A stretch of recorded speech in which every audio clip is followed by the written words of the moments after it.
Hi எனக்கு இன்னைக்கு நம்ம டயோட எஃப்எஃப்ஆனா மை ரேங்க் ஹஸ்பண்ட் எபிசோட் 181 தான் பார்க்க போகிறோம். ஸோ அதுக்கு முன்னாடி டிஸ்க்ளைமர் படிச்சுட்டு உள்ள வாங்கடா. அண்ட் நீங்களும் நம்ம சேனலை சப்ஸ்கிரைப் பண்ணாமல் பார்க்குறீங்க அப்படின்னா சப்ஸ்கிரைப் பண்ணிவிட்டு பாருங்கடா. கூடவே இந்த பெல் ஐக்கானும் கிளிக் பண்ணிக்கோங்க. அண்ட் ஆல்சோ இந்த ஸ்டோரி வந்து இன்னும் மேக்ஸிமம் 20 எபிசோட்ஸ்க்குள்ளே முடிச்சிடுவேன். அதாவது 200 எபிசோட்ஸ்க்குள்ளே முடிச்சிருவேன். முடிச்சிடுவேன். ஓகேவா? ஏன் சீக்கிரம் முடிச்சிட்டிங்கன்னு கேட்காதீங்க. ஏன் இவ்வளோ லேட்டுன்னு கேட்காதீங்க. நான் அதுக்குள்ளே முடிச்சிடுறேன். அண்டு அடுத்த ஸ்டோரி வந்து கொஞ்சம் ஓவர் ரொமான்டிக்காகவும் இருக்கும். அண்ட் கொஞ்சம் சைக்காட்டிக், ரக்டு, அப்புறம் வந்து என்ன சொல்கிறது, ஃபோர்ஸ்டு மேரேஜ் அந்த மாதிரி தான் ஒரு டைப்பில் வந்து வச்சுருக்கேன். ஸோ உங்களுக்கு அது ஓகேவா இல்லை வேணாமா? ரொம்ப ரொமான்டிக் சீன்ஸ் எல்லாத்தையுமே வந்து நான் இனிமேல் டெலகிராமில் போட்டுறேன்டா. ஓகே, ஸோ டெலகிராம் சேனல் ஒன்று ஓப்பன் பண்ணிடுறேன். அதில் நான் போட்டுறேன். நீங்கள் ஆல்ரெடி கேட்டுக்கிட்ட மாதிரி கொஞ்சம் சப்ஸ்கிரைபர்ஸ் ஆல்ரெடி கேட்டிருந்தாங்க, இந்த மாதிரி நீங்கள் டெலகிராமில் போட்டுருங்கக்கா, நாங்கள் அதில் பார்த்துக்குறோம், ரொமான்டிக் சீன்ஸ்லாம் கட் பண்ணாதீங்க அப்படின்னு சொல்லிட்டு. ஸோ எஸ், ஆக்சுவலி இதில் வந்து ரொம்ப அதிகமான சீன்ஸ் வரும். அதனால் வந்து அப்படியே நம்ம அதை டெலிகிராமில் போட்டுக்கலாம். அந்த சீன்ஸ் மட்டும் ஒரு 5 மினிட்ஸ் இல்லை 7 மினிட்ஸ் அந்த மாதிரி இருக்க சீன்ஸ் மட்டும் அப்படியே டெலகிராமில் ஷிஃப்ட் பண்ணிடலாம். ஓகே ஓகே ஓகேடா, வாங்க நம்ம வீடியோக்குள்ளே போகலாம். லாஸ்ட்டாக எதோ முடிச்சிருந்தோம் அப்படின்னா, உங்கள் பாட்டியோட வீட்டுக்கு முன்னாடி இறக்கி விட்டுட்டு, உனக்கு நான் முக்கியமா இல்லை படிப்பு முக்கியமாங்கிறத முடிவு பண்ணிட்டு எனக்கு கால் பண்ண. நான் முக்கியமாக இருந்தால் மட்டும், படிப்பு முக்கியமாக இருந்தால் கூடலூர்லேயே ஒரு காலேஜில் உனக்கு சீட் வாங்கி வச்சுருக்கேன், அங்கே போய் படிச்சுக்கோ. ஆனால் அது எனக்கு டிவோர்ஸ் கொடுத்ததுக்கு அப்புறம் தான். இதுவே நான் முக்கியமாக இருந்தால் எனக்கு கால் பண்ண அப்படின்னு சொல்லிட்டு அவன் பாட்டுக்கு விருட்டு போயிட்டான். போகிறதுக்கு முன்னாடி டக்குன்னு திரும்பி வந்த வேகத்திலேயே உங்களை ஒரு கிஸ், அதுவும் அழுத்தமான ஒரு கிஸ் கொடுத்துட்டு மறுபடியும் அகைன் அந்த காரில் ஏறி போயிட்டான். அவன் போனதை பார்க்கும்போதே உங்களுக்கு தண்ணியே இல்லாத தரையில் தத்தளிக்கிற மீனாக தோணுது. அதே சமயங்க தன்னோட வயிற்றில் ஏதோ குழுமையை உணர்ந்து மயக்கத்துலேருந்து கொஞ்சம் கொஞ்சமாக தன்னிலைக்கு வந்து கண்ணை திறக்கிறா தியா. முழுசாக கண்ணை திறந்ததுக்கு அப்புறம் தான் பெட்டில் படுத்து கிடக்கிறதையும், தனக்கு பக்கத்தில் ஜிமின் உட்காந்து வயிற்றுல ஏதோ உருண்டையாக வச்சு வருடிக்கிட்டு இருக்கிறதையும் புரிஞ்சுக்கிட்டா. என்னடா பண்ணுற, என் வயிற்ற ஒழுங்கு மரியாதை அந்த கருமத்தை எடுத்து தொலை, கொலை கொலைன்னு ஃபீல் ஆகுது அப்படின்னு அவன் வயிற்று வருடிக்கிட்டு அந்த பொருளை தட்டி விட்டவா எழும்ப பார்க்க, அசையாம இருடி அப்படின்னு கத்துறான் ஜிமின் கர்ஜனையா. 4 சிங்கத்தோட கர்ஜனையை ஒன்றிணைச்ச மாதிரி அவனோட குரலில் நல்லா பதறிட்டான். தியா விளையாட்டா கூட இப்படி கத்த மாட்டானே, எதுக்கு எப்படி கத்துறான்? அதோட முகத்தில் ஏதோ ஒரு கடுமை தெரியுது. ஏன் அப்படின்னு புரியாமல் அவள் அசையாமல் கிடக்கா. அவளோட வயிற்றில் சோனோகிராஃபி மிஷினை வச்சு வருடிட்டு பக்கத்தில் இருந்த கம்ப்யூட்டர் ஸ்க்ரீனை இமைக்காமல் பார்த்தவனோட கண்கள் இமைக்க மறந்து போக ஸ்க்ரீனில் லேசாக ஒரு உருளை தெரியுது. அப்படின்னா அவள் உண்மையிலேயே கர்ப்பமாக இருக்காளா? எப்படி இது சாத்தியம்? தியா ப்ரெக்னெண்ட்டாக வாய்ப்பே இல்லை அப்படின்னு உறுதிப்படுத்திட்டு தானே அடுத்த கட்ட வாழ்க்கையை தொடங்கினா. தன்னோட கணிப்பு எந்த இடத்துலையும் தோற்று போகாது அப்படின்னு நினச்சவனுக்கு நெஞ்சில் இடி விழுந்த மாதிரி தான் இருக்குது இந்த நொடி. ஆமாம், தியா ப்ரெக்னென்ட் ஆக முடியாது அப்படின்னு 100% உறுதியானதுக்கு அப்புறம் தான் அவளோட லவ்வையே ஏற்றுக்கிட்டான். ஒருவேளை தியாவால் ப்ரெக்னென்ட் ஆக முடியும் அப்படின்னு தெரிஞ்சிருந்தா கண்டிப்பாக அவனுக்குள்ளே இருக்கிற தியா மேலே இந்த காதலை அப்படியே மறைச்சி வச்சுருந்துருப்பான், வெளிக்காட்டி இருக்கவே மாட்டான். இது வரைக்கும் அவனோட கணிப்பு எந்த இடத்துலையுமே தோற்று போனது கிடையாது. ஆனால் இன்றைக்கி நெஞ்சில் பெரிய இடியே விழுந்தது மாதிரி இருக்குது. கோபத்தில் கையை முறுக்கி டேபிளில் ஒரு இடி இடிச்சிட்டு அதே டேபிளில் தலையும் சாய்ச்சிக்கிட்டான். ஜிமின் ஏன் திடீர்னு வித்தியாசமாக நடந்துக்கிறான் அப்படின்னு புரிஞ்சுக்க முடியாத தியாவும் பக்கத்தில் இருந்த டிஷ்யூவால் பேப்பர் எடுத்து வயிற்றில் இருந்த ஜெல்லியை தொடச்சிட்டு ட்ரெஸ் எல்லாம் சரி பண்ணிக்கிட்டான். உனக்கு இப்போ என்ன பிரச்சனை ஜிமின்? உன்னோட குரல், ஆட்டிடியூட் எல்லாமே டிஃப்ரெண்ட்டாக இருக்குது. சரி, உனக்கு என்ன பிரச்சனையாக இருந்தாலும் அதை தீர்த்து வைக்க இப்போ எனக்கு நேரம் இல்லை. Anyways, I have to go. என்னால் வெட்டியாக இருக்க முடியாது, எனக்கு கடமை தான் முக்கியம். பாய், see you later அப்படின்னு சொல்லிட்டு தியா கிளம்பும்போது தியாவோட வார்த்தையில் உதறி சிரிக்க தலையை நிமித்தி பார்த்தவன் பட்டுன்னு அவன் கையை பிடிச்சி தடுக்கிறான். என்ன சொன்னதியா? உனக்கு கடமை தான் முக்கியமா அப்படின்னு கேட்குறான் அழுத்தமாக. அவன் எதை மனசில் நினச்சிக்கிட்டு கேட்குறான் அப்படின்னு அவளுக்கு தெரியாது. ஆனால் நீங்கள் வினிஷா 2 பேரும் காப்பாற்றப்பட்டிருப்பீங்க அப்படின்னு நேற்றுக்கு ஆரியா அவளை தேடி வரும்போதே புரிஞ்சிருச்சு. தியாவுக்கும் ஹாஸ்பிட்டல்லையே படுத்து கிடந்து ட்ரீட்மெண்ட் எடுக்கிற அளவுக்கு ஒரு துளி காயமும் இல்லை. இனி தேவையில்லாமல் டைம் வேஸ்ட் பண்ண வேண்டிய அவசியமும் கிடையாது. டெல்லிக்கு போகணும், வருணையும் அவனோட குழந்தையும் பார்க்கணும். 1 மாசத்துல திரும்ப சென்னைக்கு வந்து கோர்ட்டுக்கு போய் வாதாடணும் அப்படின்னு அவளோட கடமைகள் தலைக்கு மேலே இருக்கிறதால, ஆமாம் கடமை தான் முக்கியம், அதை விட்டுட்டு உன் கூட ஜல்சா பண்ணிக்கிட்டும் ஜாலியாக சிரிச்சிட்டும் இருந்தா என்னால் எதையும் சாதிக்க முடியாது. நேற்றுக்கு காலையில் சத்யமூர்த்தி சார் எனக்கு ஃபோன் பண்ணி புதுசாக 2 கேஸை நீ தான் கோர்ட்டில் வந்து வாதாடணும்னு சொல்லியிருக்காரு. இப்படி கொஞ்சம் கொஞ்சமாக கேஸை வாதாடி ஜெயிச்சு கொடுத்துட்டேன்னா எனக்கும் ஒரு லாயன்ற அங்கீகாரம் கிடைக்கும் அப்படின்னு தியா சொல்லும்போது ஜிமினிக்குள்ள ஒரு பிரகாசமான விளக்கு எரியுது. கரெக்ட் தியா, உனக்கு இப்போ உன்னோட டார்கெட் தான் முக்கியம். அதை தடை பண்ணுற மாதிரி எது வந்தாலும் அதை தூக்கி எரிஞ்சிட்டு போயிட்டே இருக்கணும், சரியா அப்படின்றான். என்ன சொல்ல வர்றான் அப்படின்னு இப்போயும் புரியாமல் சரின்னு தலையாட்டின தியா கிட்ட அவளோட மெடிக்கல் ரிப்போர்ட்டை நீட்டி குறிப்பிட்ட ஒரு பக்கத்தை கை காட்டுறான்.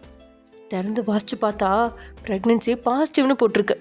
அதை பார்த்த கணத்தில் ஜிமின் கொடுத்த அளவுக்கு எல்லாம் தியாவுக்கு அதிர்ச்சியே இல்லை. அப்படியே மூடி டேபிளில் வச்சுவா. அதுக்கு என்ன இப்போ என் பிளட்டு யூரின் எதை செக் பண்ணாலும் இப்படி தான் காட்டும். ஓவர் எக்ஸ்பிரஷன் காட்டாத ஜிமைன் அப்படின்னு அழுத்தமாக சொல்லிட்டு நகர பார்த்தவகிட்ட கையை பிடிச்சி இழுத்து அவனுக்கு முன்னாடி இருந்த கம்ப்யூட்டர் ஸ்க்ரீனை கை காட்டுறான். அதில் ஏதோ ஒரு உருளையோட புகைப்படம் இருக்கா. அதை பார்த்த கணத்தில் தியாவுக்கு என்னென்ன புரிஞ்சிருச்சு. இவ்வளோ நேரம் சாதாரணமாக இருந்த முகம் இப்போது அதிர்ச்சியோட உச்சத்துக்கு போயிடுச்சு. இதை எப்படி சாத்தியம்? சின்ன வயசில் அவளுக்கு பீரியட்ஸே ரெகுலராக இருக்காது. சம்மந்தமே இல்லாமல் 3-4 மாதத்துக்கு ஒரு முறை தான் வரும். 15 நாள் 20 நாளுக்கு பக்கத்தில் இருக்கும். வயிறு வழியால் துடிப்பா. ஆனால் பணம் இல்லாத காரணத்தால் ஹாஸ்பிட்டலுக்கு போய் உயர்த்தர ட்ரீட்மெண்ட் எதுவும் பார்த்தது கிடையாது. அழுமும் வற்புறுத்தினாலும் பாட்டிக்கிட்ட பணம் இல்லை அப்படின்னு புரிஞ்சு ஹாஸ்பிட்டலுக்கு போகிறத தவிர்த்துட்டா. நாட்கள் கடக்க அவளுக்கு பழகிடுச்சு. ஆனால் 2 வருஷத்துக்கு முன்னாடி ஆக்சிடென்ட் நடந்த போது தான் செக்கப்பில் அவளுக்கு இப்படி ஒரு நோய் இருக்குது, அதோட அறிகுறி தான் அந்த பீரியட்ஸ் லேட்டாக வருது அப்படின்னு புரிஞ்சிருச்சு. எல்லாத்தையும் விட இந்த நோய் இருக்கிறவங்களால கர்ப்பமாக முடியாது அப்படின்னு புரிஞ்சு வெளியே யாருக்கிட்டையும் தன்னோட ரியாக்ஷன்லாம் காட்டிக்கல அப்படின்னாலும் தன்னால் அம்மாவாக முடியாதா அப்படின்னு எத்தனையோ நாள் வேதனைப்பட்டிருக்கா. சில நாள் பாத்ரூம்குள்ளே இருந்து அழுதுனாலும் இருக்குது. ஒரு கட்டத்தில் அதை அவள் மனசார ஏற்றுக்க ஆரம்பிச்சிட்டா. அப்படிப்பட்ட சூழ்நிலையில் திடீர்னு தனக்கு குழந்தை பாக்கியம் கிடைச்சிருக்கு அப்படிங்கிறத அவளால் நம்பவும் முடியல, மனசால் ஏற்றுக்கவும் முடியல. பாத்தியாதியா, நீ உன் வாழ்க்கையில் முன்னேறணும், லட்சியத்தை பார்த்து ஓடிக்கிட்டே இருக்கணும். அப்போ தான் உன்னால் சாதிக்க முடியும். ஆனால் இப்போ உன் வயிற்றில் இருக்கிறது உனக்கு ஒரு தடைகளாக இருக்கும். தடையை தூக்கி வீசி எரிஞ்சிட்டு முன்னேறி போயிட்டே இரு. என்னோட மரணம் வரைக்கும் நான் உனக்கு பக்கபலமாக இருப்பேன் அப்படின்னு உற்சாகமாக சொல்லிட்டு தியாவை பார்த்தா அவள் ஏக்கமாக தன்னோட ஒல்லி வைத்த கை விரல்களால் வருடி பார்க்குறா. உண்மையில் இந்த வயிற்றுக்குள்ளே குழந்தை வந்துருச்சா? இது எப்படி சாத்தியம்? தன்னால் அம்மாவாக முடியுமா அப்படின்னு நினைக்கும்போது அவளோட கண்களில் ஆனந்த கண்ணீர் எட்டி பார்த்து அப்படியே வடிஞ்சு போகுது. இவ்வளோ நடந்தும் முழுசாக நம்ப முடியாமல் ஸ்க்ரீனையும் வயிற்றையும் மாறி மாறி அவள் சந்தோஷமாக பார்க்கும்போது ஜிமினுக்கு நெஞ்சில் கையை வச்சுக்கிட்டு ஹார்ட் அட்டாக் அப்படின்னு விழுந்துடலாம் மாதிரி இருக்கு. அவ்வளவுதான், என்னை முடிச்சு விட்டுட்டீங்க போங்க. அதே சமயம் இங்கே பாட்டி அப்படின்னு எழும்பாத குரலில் நீங்கள் கூப்பிட்டா, என்னடி ஆச்சு? கண்ணெல்லாம் செவந்து கண்ணை உப்பி போயிருக்கு. பேராண்டி எங்க? விசேஷ வீட்டுக்கு அவன் வரலையா அப்படின்னு கேட்குறா அலமும். விசேஷ வீடா? என்ன பாட்டி சொல்கிற? புரியல அப்படின்னு நீங்கள் கேட்க, புரியலையா? அந்த மேனாமினிக்கு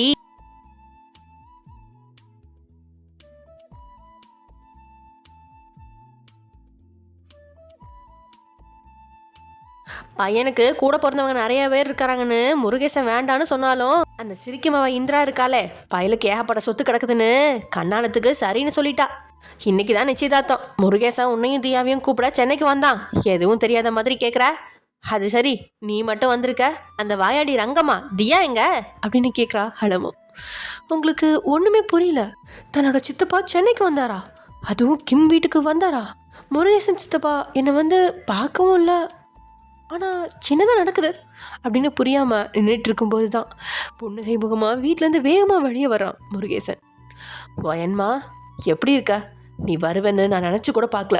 உள்ள நிச்சயதார்த்தம் நடந்துட்டு இருக்குது, உள்ளே வாமா. அம்மா நீங்களும் வாங்க அப்படின்னு கூப்பிட்றான். ஆமாம், உள்ளே வந்துட்டா மட்டும் நீ கட்டினவ எங்களுக்கு ராச மறுவாதை கொடுப்பாளக்கு, போடா போக்கத்தவனே அப்படின்னு அலமும் வாயால் முணுமுணுக்க 2 பேருக்கு அதுக்கும் தெளிவாக கேட்டுச்சு தான். ஆனால் வாய் கொடுக்க போனால் அலமு கிட்டேருந்து தப்பிக்க முடியாது அப்படின்னு 2 பேருமே கண்டுக்காமல் நிற்கிறாங்க. சித்தப்பா நீங்கள் சென்னைக்கு வந்தீங்களா? ஏன் என்னை பார்க்க வரல அப்படின்னு நீங்கள் கேட்க, அதை கேட்ட முருகேசனோட மனசுக்குள்ளே இறுக்கமான சூழ்நிலை தான் வருது. கிம் வீட்டில் தான் தியாவும் நீங்களும் இருப்பீங்க அப்படின்னு கேட்டோட பக்கத்தில் வந்தால் வாட்ச்மேன் உள்ள வீட்டில் உங்களோட சொந்தக்காரன் அப்படின்னு மொபைலில் இருக்கிற ஃபோட்டோவை காட்டுறான். இதனால் வாட்ச்மேன் வீட்டுக்குள்ளே இருக்கிற யாருக்கோ ஃபோன் பண்ணி உங்களோட சொந்தக்காரர் வந்திருக்கும் தகவலை சொல்கிறான். ஐயா சே, வீட்டில் ஒரு நாள் கூட நிம்மதியாக இருக்க முடியாது போல இருக்கு. சொந்த பந்தம்னு சொல்லி கும்மியாட வந்துட்டானுங்களா, யாரையும் உள்ள விடாத, வாசல்லே துரத்தி விடு. இனி இந்த பக்கம் வந்தா கை காலை அடிச்சு உடச்சிடுவேன்னு சொல்லி மிரட்டி அனுப்பிவை அப்படின்னு பேசினவன் நிச்சயம் டே கிடையாது அப்படிங்கிறது மட்டும் புரிஞ்சிருச்சு. அண்ணனோட பிள்ளைங்க 2 பேர்த்துக்கும் நல்ல வாழ்க்கை கிடைச்சிருக்கு அப்படிங்கிற சந்தோஷத்தில் அவங்கள அழைக்க வந்ததுக்கு பெரிய ஏமாற்றமும் அவமானமும் தான் வந்துச்சு. இருந்தாலும் வந்ததுக்கு நிச்சயதார்த்தம் அழைப்புதலை வாட்ச்மேன் கிட்ட கொடுத்து தியா கிட்டேயும் உங்ககிட்டையும் கொடுக்கும்படி சொல்லிட்டு கிளம்பிட்டான்.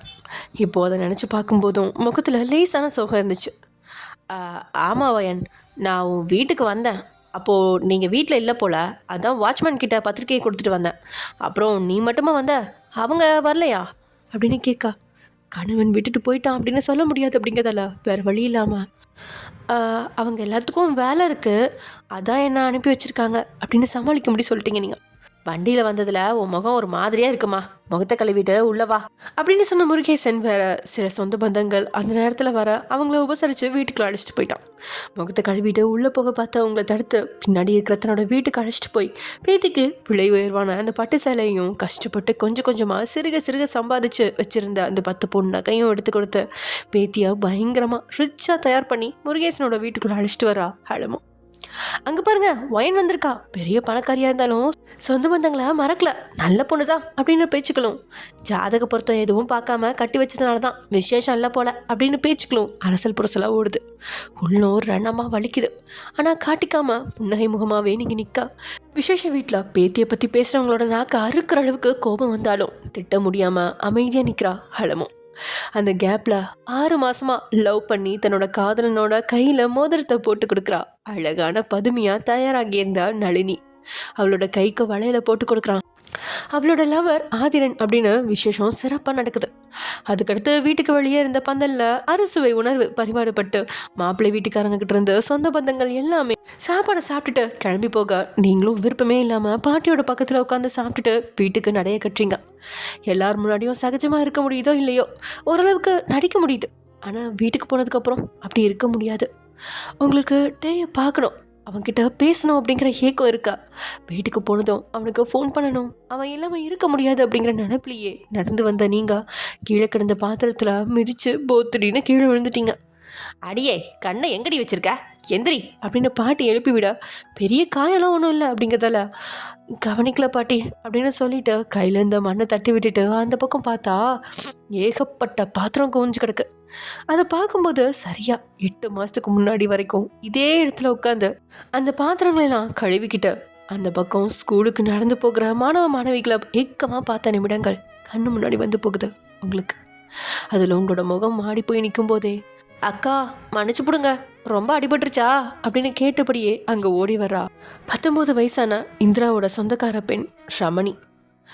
இல்லை அடிபடலை ரமணி அப்படின்னு நீங்கள் பேசிக்கிட்டு இருக்கும்போதே அடியே அங்கே என்ன பேசிகிட்டு இருக்க, சீக்கிரம் பாத்திரத்தை கழுவிட்டு வீட்டு முன் பக்கத்தை சுத்தம் பண்ணு அப்படின்ற இந்திராவோட அதட்டல் குரல் கேட்குது.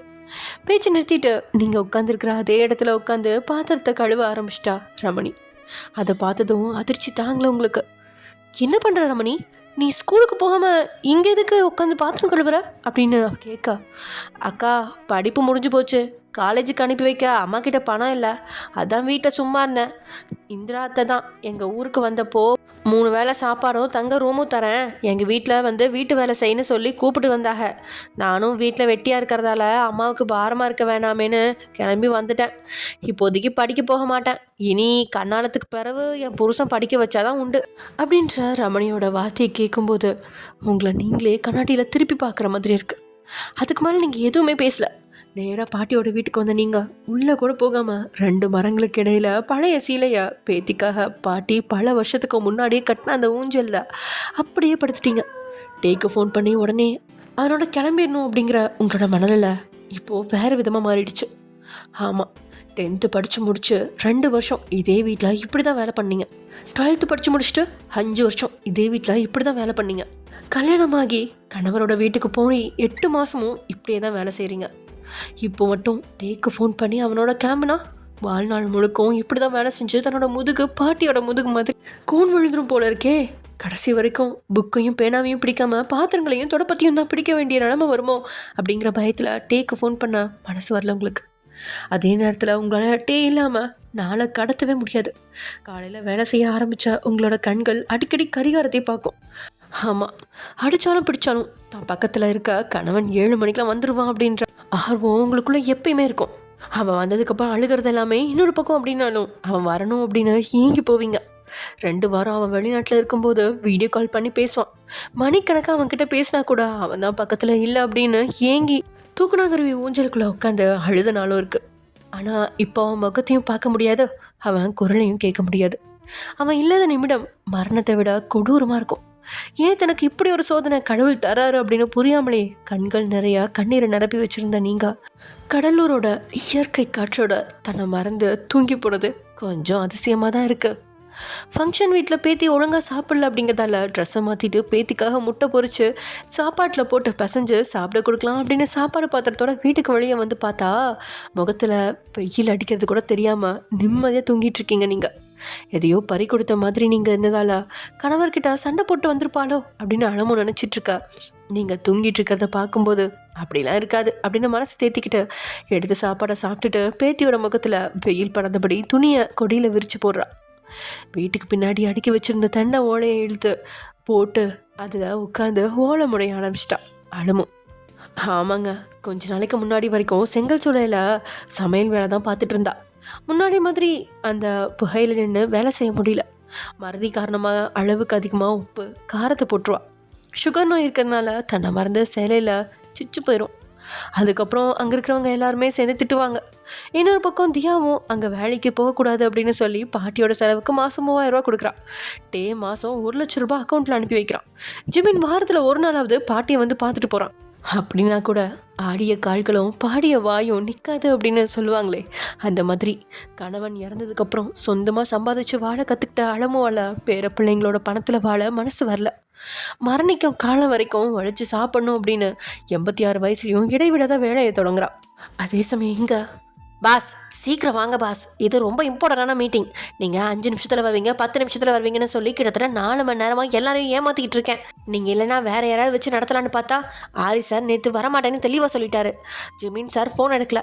இனி நீங்கள் வந்தால் தான் சரிப்பட்டு வரும் பாஸ், சீக்கிரமாக வாங்க அப்படின்றான் மேனேஜர் ஜோசப். இன்னும் 1/2 மணி நேரத்தில் கிளம்பிடுவேன் அப்படின்னு இதோட 16வது முறையாக சொல்லிட்டு காலை கட் பண்ணட்டே இன்னும் கடலூரில் உங்களோட பாட்டி வீட்டிலேருந்து 1 கிலோமீட்டர் டிஸ்டன்ஸில் தான் காரை நிறுத்தி வச்சுக்கிட்டு இருக்கான். கிட்டத்தட்ட 11 மணி வாக்கில் உங்களை முருகேசன் வீட்டுக்கு முன்னாடி இறக்கி விட்டான். இப்போது மணி 4 கடந்துருச்சு. இன்னும் அவன் அந்த இடத்துலேருந்து போகவே இல்லை. அவனோட கைகள் மொபைலில் இறுக்கி பிடிச்சிருக்கு. என்னை பிரிஞ்சு அவளால் இருக்க முடியாது. எப்போ வேணாலும் ஃபோன் பண்ணுவாள். உடனே வண்டியை ஸ்டார்ட் பண்ணணும், வளைக்கணும், நேராக வீட்டுக்கு முன்னாடி நிறுத்தணும், அவளை காரில் ஏற்றிக்கிட்டு குதூகலமாக சென்னைக்கு போகணும் அப்படிங்கிற உச்சக்கட்ட எதிர்பார்ப்பில் இருக்கான். ஆனால் நேரங்கள் கடக்க கடக்க அந்த எதிர்பார்ப்பு கருகிக்கிட்டு இருக்கு. பழைய படங்களில் ஹீரோ முன்னாடி போக ஹீரோயின் அவனுக்கு பின்னாடியே ஓடி வருவாளே, அது மாதிரி காருக்கு பின்னாடி நீங்கள் ஓடி வருவீங்க அப்படின்னு இப்போயும் ஏமாற்றமாக சைடு மிரரையே பார்த்துட்ருக்கான். ஆனால் நீங்கள் தான் வந்த பாடில்லை. அவ்வளோ ஆபத்தை சந்திச்சுட்டு வந்ததுக்கப்புறமும் படிப்பு தான் முக்கியம் அப்படின்ற உங்களோட வார்த்தையால் கோபப்பட்டு இறக்கி விட்டு வந்துட்டான். ஆனால் உங்களை விட்டுட்டு போக முடியல. ஆனால் நீங்கள் அப்படி கிடையாது, பிடிவாதக்காரி. படிப்பு தான் முக்கியம்னு வீட்லேயே உட்காந்துட்டாளா?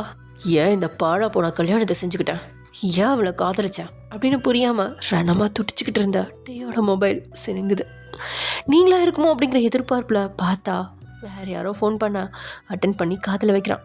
கிளம்பி வரவா அப்படின்ற எதிர்பக்கத்தில் ஒரு ஆணோட குரல் கேட்குது. சரியாக 2 மணி நேரம் தாண்டி வந்து சேரு அப்படின்னு சொல்லிட்டு காலை கட் பண்ணுவேன்.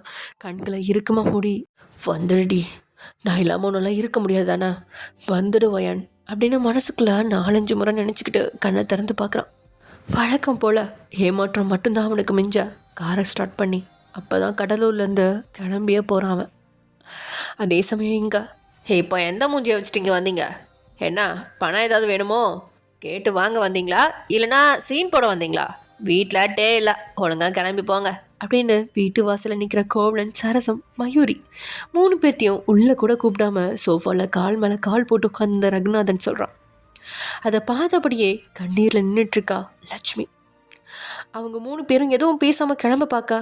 என்னங்க வாசல் வரைக்கும் வந்துட்டாங்க, உள்ளே கூப்பிடுங்க அப்படின்னு லக்ஷ்மி சொல்ல, வாயை மூடி, உன் மருமக எவன் கூடயே ஓடி போயிட்டா, குடும்ப மானமே போச்சு. இதில் உன் அண்ணன் குடும்பத்துக்கு பணிவிட செஞ்சுட்டு தான் அடுத்த வேலையே பார்ப்பேன். ஒழுங்கா சமையல் கட்டு போ அப்படின்னு கத்துறான். கோபமாக வருது, ஆனால் வெளியே காட்ட முடியல. எக்ஸாம் எழுத போன மருமக 2 நாளாக வீட்டுக்கு வரல, ஓடி போயிட்டா அப்படின்னு சொல்லி பயப்பட வைக்கிறாங்க.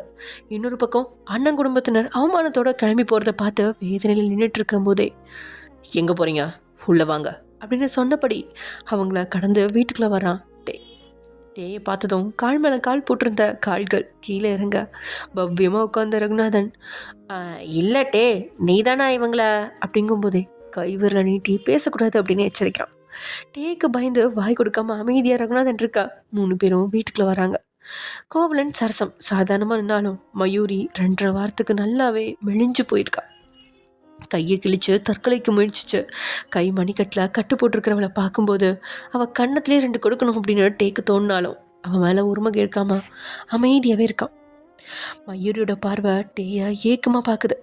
கையில் இருக்கிற காயத்தை பார்த்தாவது எதுக்கு தற்கொலைக்கு முயற்சி பண்ணா அப்படின்னு கேட்டு கன்னத்தில் உரிமையாக அடிக்க மாட்டானா, ஒரு வார்த்தை திட்ட மாட்டானா, பேச மாட்டானா அப்படின்னு ஏக்கமாக பார்க்க ஏதோ பெருசாக சம்பவம் நடக்க போகுது, உற்சாகமாக பார்த்து கழிக்கலாம் அப்படின்னு ரகுநாதனோட பக்கத்தில் வந்து சொகுசா உட்காரான் சுனில்.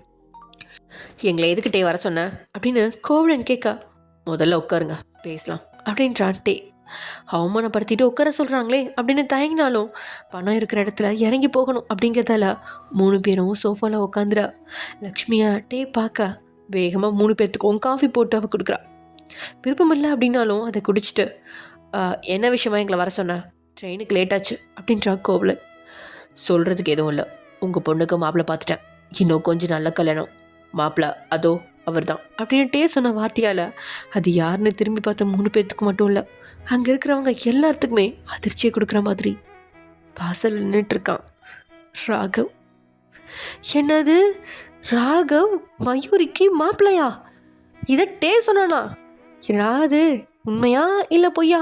ஒரு வேளை கனவாக இருக்குமோ? ஓகே ஃப்ரெண்ட்ஸ், அதை நம்ம நெக்ஸ்ட் எபிசோடில் பார்க்கலாம். டைமிங் கொஞ்சம் கம்மியாக இருக்குது, ஸோ சாரிடா, கொஞ்சம் ஒர்க், அதனால தான். அண்ட் ஆல்சோ டைமிங் கொஞ்சம் செட் ஆகலை, சுற்றி கொஞ்சம் நிறைய டிஸ்டர்பன்சஸ் இருக்குது, அதனால் கொஞ்சம் அட்ஜஸ்ட் பண்ணிக்கோங்க. நெக்ஸ்ட் எபிசோடில் ஒரு 30 மினிட்ஸ் பக்கம் போகிறேன். ஓகே ஓகே ஓகே, பாய்.